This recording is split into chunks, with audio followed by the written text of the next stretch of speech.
Every detail matters in the courtroom. Every perspective demands fairness.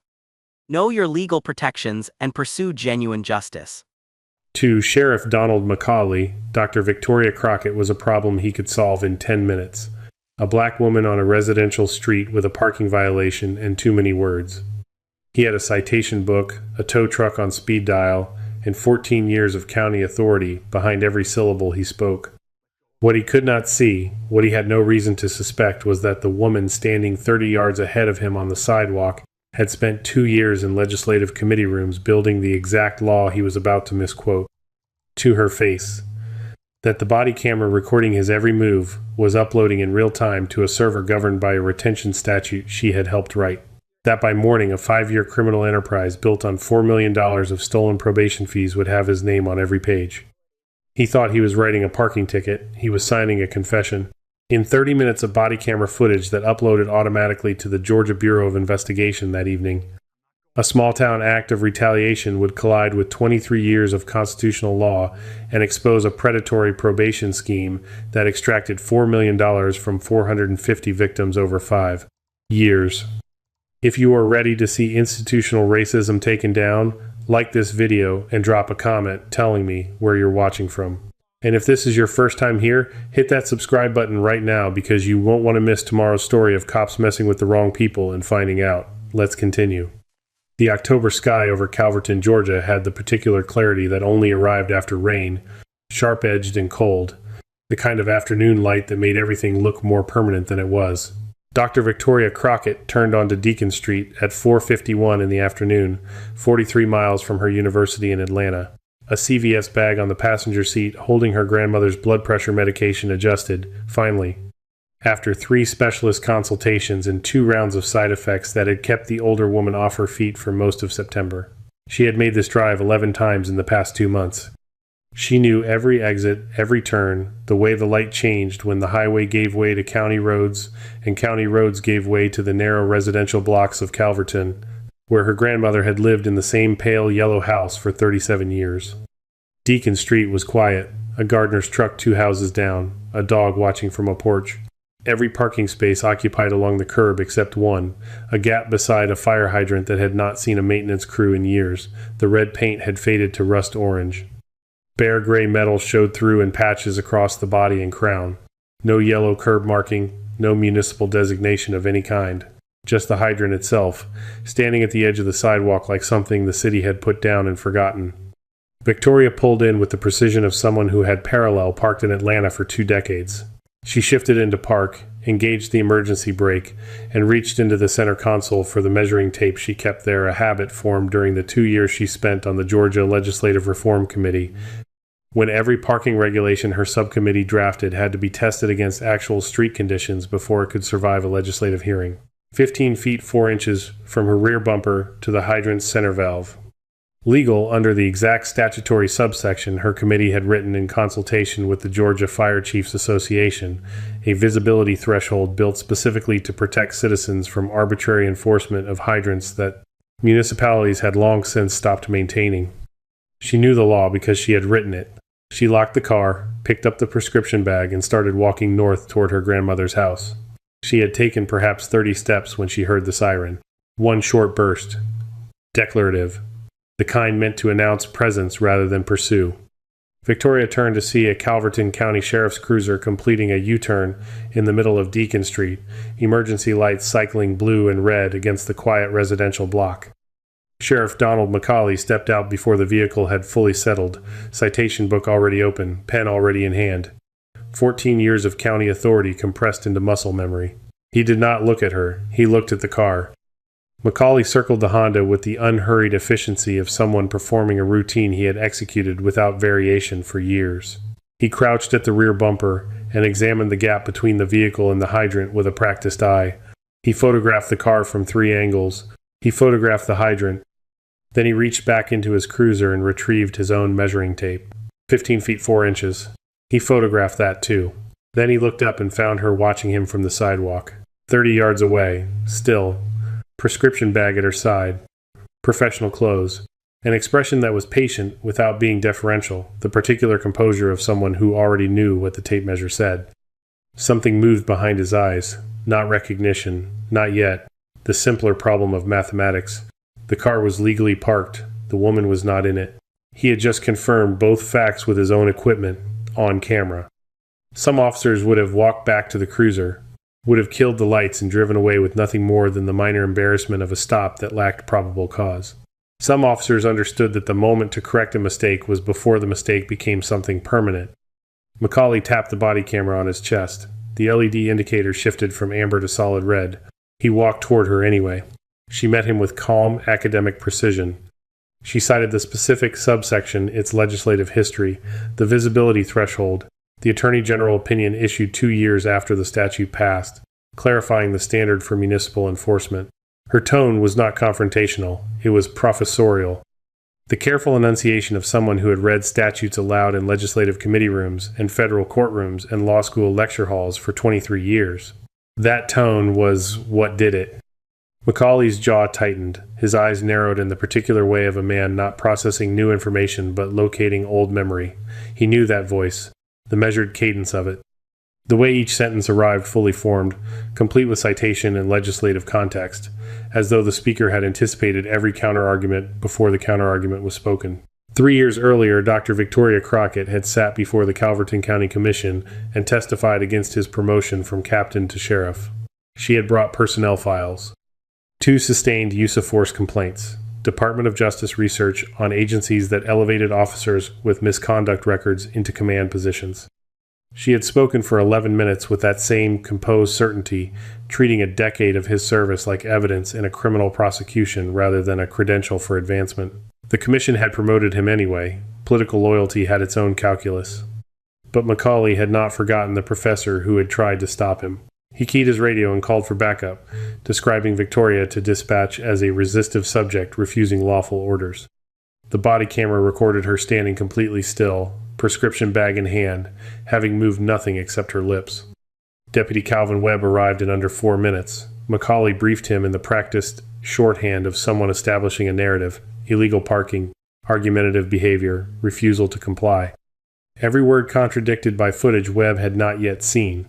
Victoria identified herself clearly for the record constitutional law professor, Georgia Legislative Reform Committee member, author of the parking statute Macaulay had just cited incorrectly to its own drafter, and the words landed on Macaulay with all the effect of rain on stone. He placed her under arrest for obstruction, disorderly conduct, and failure to obey a lawful order. The handcuffs went on too tightly. Victoria stated this twice in a level voice, clearly for the microphone. He did not adjust them. He guided her toward the cruiser, then stopped at the hood and searched her purse with methodical attention, removing each item, photographing each item, until he reached the university faculty identification card with her name and title printed beneath the institution's seal, the Georgia Legislative Reform Committee badge, a printed copy of the Attorney General opinion. He stared at the documents for 8 seconds. The body camera timestamp tracked each one. Then he shoved everything back, closed the car door, and pulled away from the curb, leaving the CVS bag, her grandmother's blood pressure medication adjusted after months of specialist consultations, sitting forgotten on the hood of his vehicle. The drive to Calverton County Jail took 12 minutes. Every second uploaded automatically in encrypted packets to the Georgia Bureau of Investigation cloud server under the body camera retention protocol. Victoria had spent 14 months helping initiate a statute she had championed, specifically because she had spent years documenting how body camera footage disappeared when it was inconvenient, how evidence was misplaced when it needed to be misplaced, how local discretion had historically functioned as a deletion mechanism. The statute she helped build removed all of that discretion. No sheriff approval before upload, no local review window, no opportunity for footage to malfunction at a convenient moment. The instant recording stopped, a 60-minute automated timer began. When it expired, the footage transmitted regardless of content, regardless of what it showed, regardless of whose career it documented destroying. Macaulay muttered something as he turned into the jail sally port. The body camera recorded it in broadcast-quality audio. He did not know that 30 minutes of indestructible documentation had already entered a system he could not reach. He did not know that a GBI analyst working an evening shift in Atlanta would flag the footage within 2 hours. He did not know that by midnight, 7 investigators would be pulling the incorporation records of a company registered in his wife's name. He only knew that the door to the Sally Port was closing behind him, sealing the concrete space in the particular silence of institutional machinery resuming its normal operations, and that somewhere in the system ahead of him, a law professor he had arrested for following a statute she wrote was about to begin teaching him the most expensive lesson of his life. Booking Sergeant Leonard Fields had processed thousands of arrestees in his 26 years at Calverton County Jail. He had seen defendants arrive frightened, defiant, intoxicated, resigned. He had seen the full spectrum of human responses to the moment a person's freedom became conditional. What he had not seen, what his expression suggested he was struggling to categorize, was a woman being booked for obstruction, who could recite the enabling legislation for the body camera currently recording her processing. He moved through the procedure with careful attention, booking photographs, fingerprints, property inventory. His eyes moved at regular intervals to the monitor on his desk, showing a live feed from Macaulay's body camera, still uploading, the timestamp advancing in the lower corner with documentary precision. The arrest narrative on the form before him described a resistive subject. The footage showed a woman standing completely still on a public sidewalk explaining a statute. Fields typed without comment and did not meet Macaulay's eyes. Victoria was placed in a holding cell at 5:47 in the evening. The cell smelled of institutional cleaner and recycled air and the particular staleness of a space that had held too many people for too many years. A concrete bench, a fluorescent tube overhead, safety glass on two sides. Through the partition to her left, a woman sat on an identical bench with the stillness of someone who had long since exhausted the impulse to pace. Tamara Givens was 34 years old. She worked the morning shift at a grocery store and cleaned commercial offices 3 evenings a week. She had 3 children, 9, 7, and 4, and a car she needed to keep insured to get to both jobs, and a landlord who did not accept explanations in place of rent. She had been arrested 14 months earlier for parking beside a fire hydrant on Magnolia Street. The hydrant had been faded, the curb unmarked. A measuring tape had been produced from a sheriff's cruiser. A probation sentence had followed, supervised by a private company called Calverton Supervision Services, at a cost of $90 per month. She asked, through the ventilation grill between cells, whether Victoria was really a law professor. Victoria confirmed it. Tamara asked whether Victoria had really helped write the law that Macaulay said she broke. Victoria confirmed that as well, along with approximately 30 other criminal procedure reforms developed through the Georgia Legislative Reform Committee over the past 5 years. The sound Tamara made in response was not quite laughter. It was the compressed exhalation of someone for whom cosmic irony had arrived 14 months too late to be anything other than painful. She explained her arithmetic without being asked. The way people explained things they had calculated so many times, the numbers had worn grooves into daily thought. $90 a month. 14 months. On a wage that left, after rent and utilities and childcare and car insurance and groceries for 4 people, almost nothing for anything else. $90 a month was the school supplies her youngest needed. Was the winter coat her middle child had not gotten.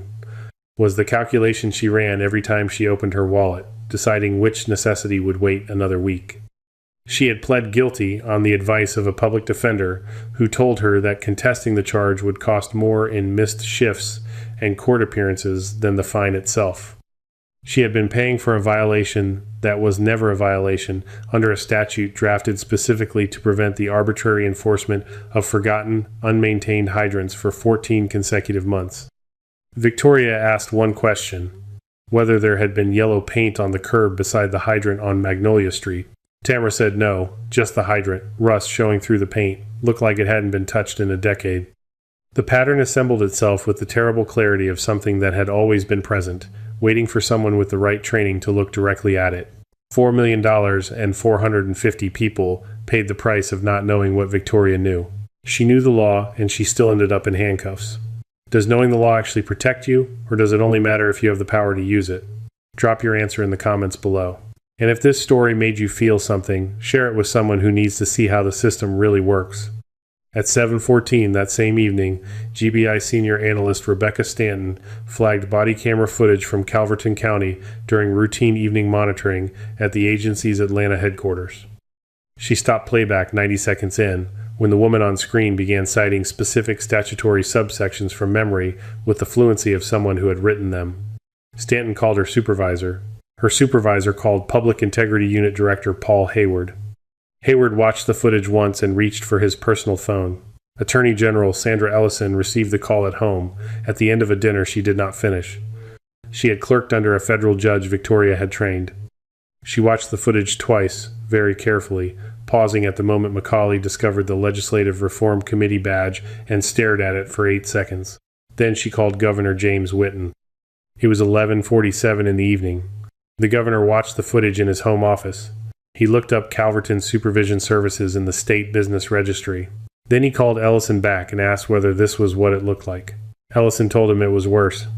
7 analysts were working by midnight, 4 field investigators by 12:30. The financial forensics took until 4 in the morning. $4 million in extracted probation fees over 5 years. 450 defendants. 91% minority in a county where minorities comprised 29% of the population. $174,000 transferred in irregular payments over 5 years from the probation company to its registered owner, and from there into Macaulay's personal account, documented across 11 separate bank statements. Then, the analyst assigned to corporate records found the detail that reconfigured everything.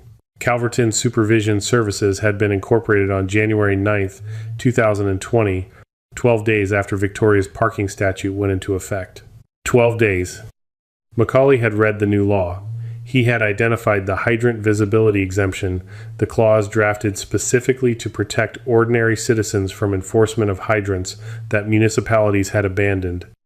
He had understood what Victoria's committee understood when they wrote it, that hundreds of hydrants across Georgia existed in a legal gray zone, visually ambiguous but statutorily protected. He had calculated what Victoria's committee had hoped no one would calculate, that most people arrested beside those hydrants would not know they were parked legally, would not fight the citation, could not afford a lawyer, and would accept whatever outcome the system handed them. He had not stumbled into corruption. He had not gradually drifted toward it. He had read a protective law, identified its most vulnerable population, and built a corporate structure to extract money from them within a fortnight of the statute's passage. The probation company was not incidental to his enforcement habits. It was the architecture around which his enforcement habits were deliberately arranged. Victoria's law had not merely been the statute he violated the afternoon he arrested her. It had been the blueprint he spent 5 years turning into a machine. At noon the following day, on the steps of the Georgia State Capitol, Governor Whitten stood before cameras from every major network in the state. He announced Macaulay's immediate suspension without pay. The GBI raid already underway at Calverton Supervision Services, a statewide moratorium on private misdemeanor probation companies, effective immediately, pending comprehensive reform legislation. Then Attorney General Ellison played the footage. All 30 minutes, unedited, on a screen mounted behind the podium, in the full October light, before every camera Georgia could point at it. 43 miles away in Calverton, Macaulay sat on his couch watching 3 channels on mute. His phone had rung 41 times. His wife's voicemails filled the inbox. His attorney had left one message, brief and measured, the voice of someone calculating billable hours against probability of success. On the screen, Macaulay watched himself crouch beside a rear bumper and extend a measuring tape, watched himself read 15 feet 4 inches, watched himself photograph the result, and then walked toward the woman on the sidewalk with his citation book closing and something else entirely opening behind his eyes. He watched himself make the decision, in high definition, from 4 different camera angles across 3 networks. At the podium, Victoria's statement was not a celebration. She stood with the wrist marks from the previous night still faintly visible in the midday light and looked into the cameras with the composure of someone who had prepared this sentence not for applause but for the record. She was not the story, she said. She had a law degree and a phone full of contacts. The 449 people arrested before her had neither of those things. That was not justice. That was luck. Real justice meant the system worked for everyone, not only for the people who had built it. The cameras held on her face for a long moment before cutting away.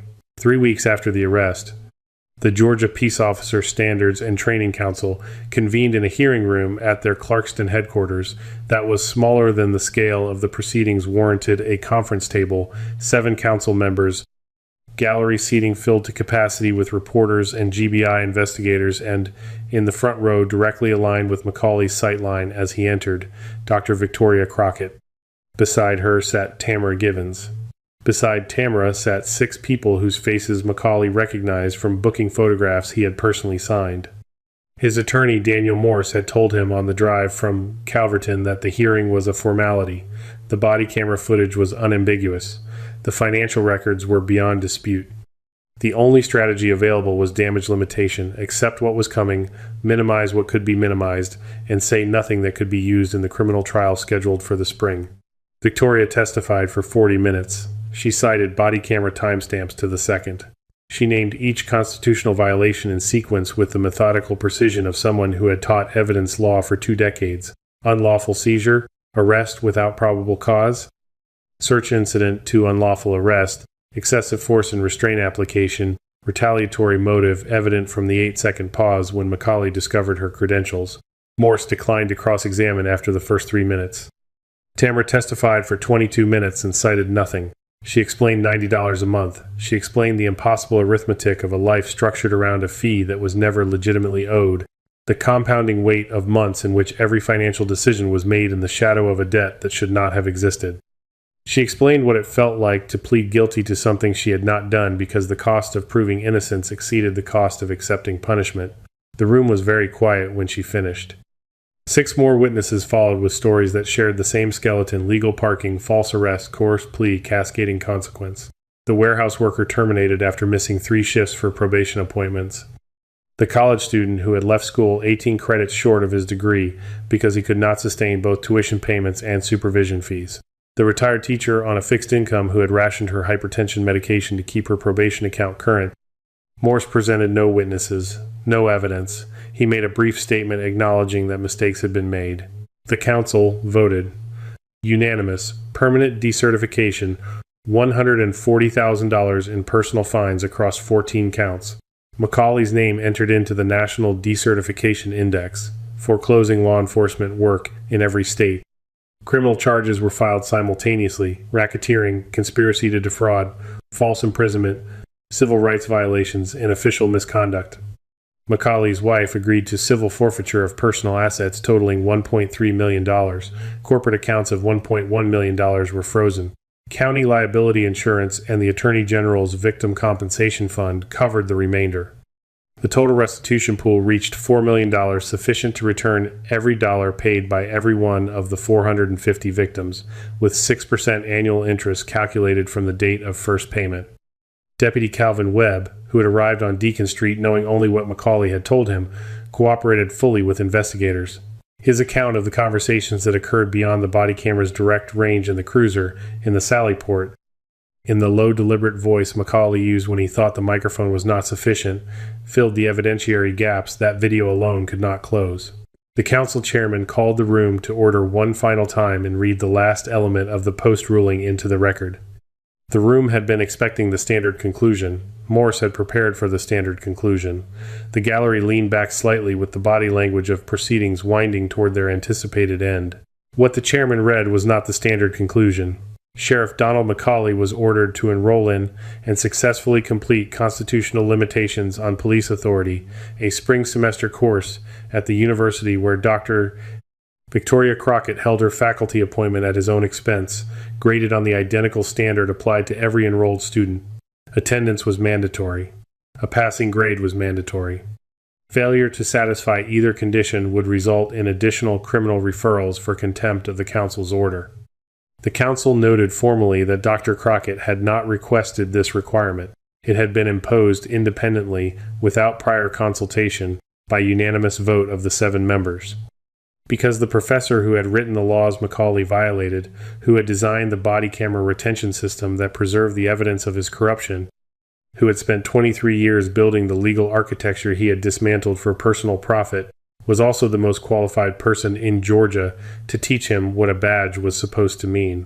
Morse exhaled beside Macaulay in a way that was not quite a sound. Victoria crossed the room when the gallery had emptied.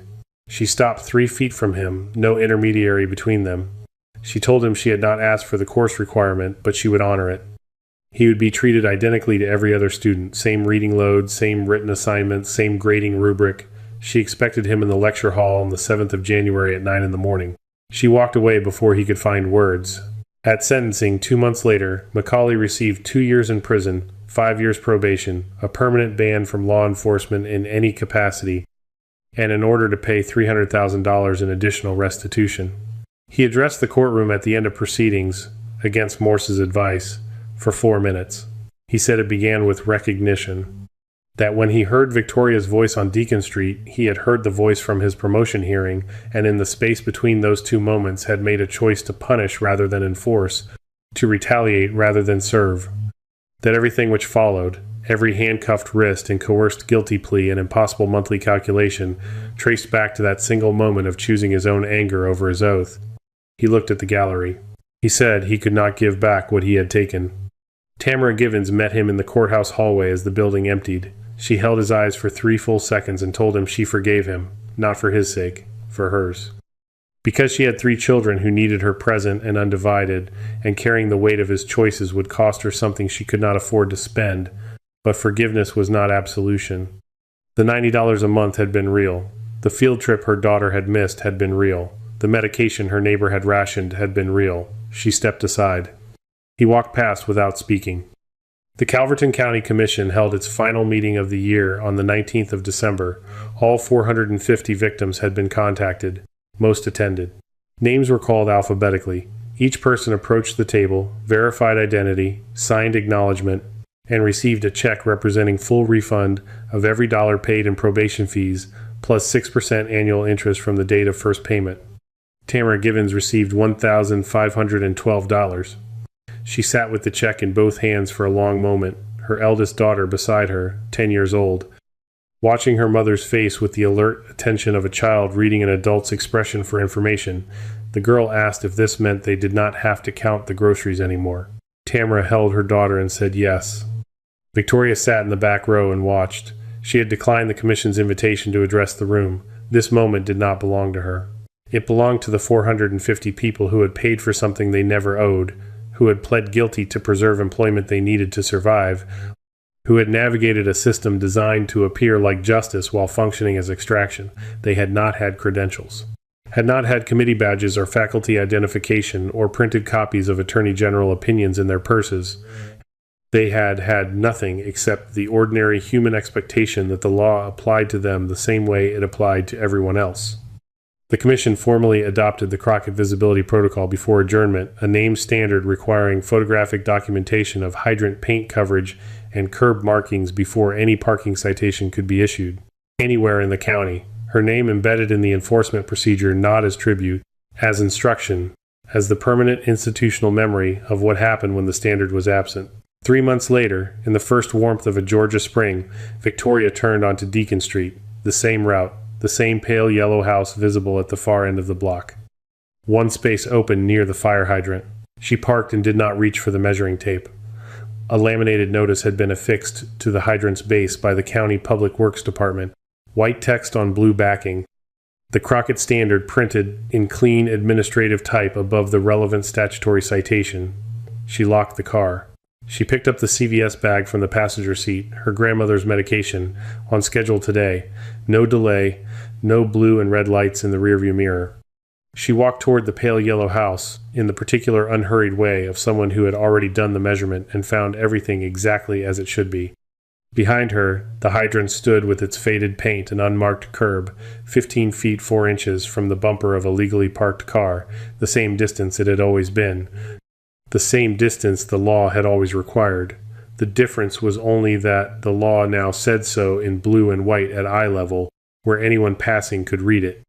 Some things are measured in feet and inches. Some are measured in the long distance between what the law says and what the law does to the people it is supposed to protect. And some are measured in the slow, unglamorous work of building systems that hold not only when the person inside them has the credentials to demand it, but especially when they do not. The house at the end of the block had the same shutters, the same garden, the same sense of having stood exactly where it stood through everything the years had carried past it. Victoria walked toward it, carrying medication that was no longer late. If you like this video, make sure to hit that like button, subscribe, and turn on the notification bell so you don't miss the next story. Share this video with someone who would appreciate it, and let's keep building this community together. And before you go, drop a comment below. I'd love to hear your thoughts on what stood out to you the most. Until next time, stay safe, stay curious, and I'll see you in the next. Accountability is a shared responsibility, and facts are your ultimate protection. We appreciate your time and commitment to verifiable truth.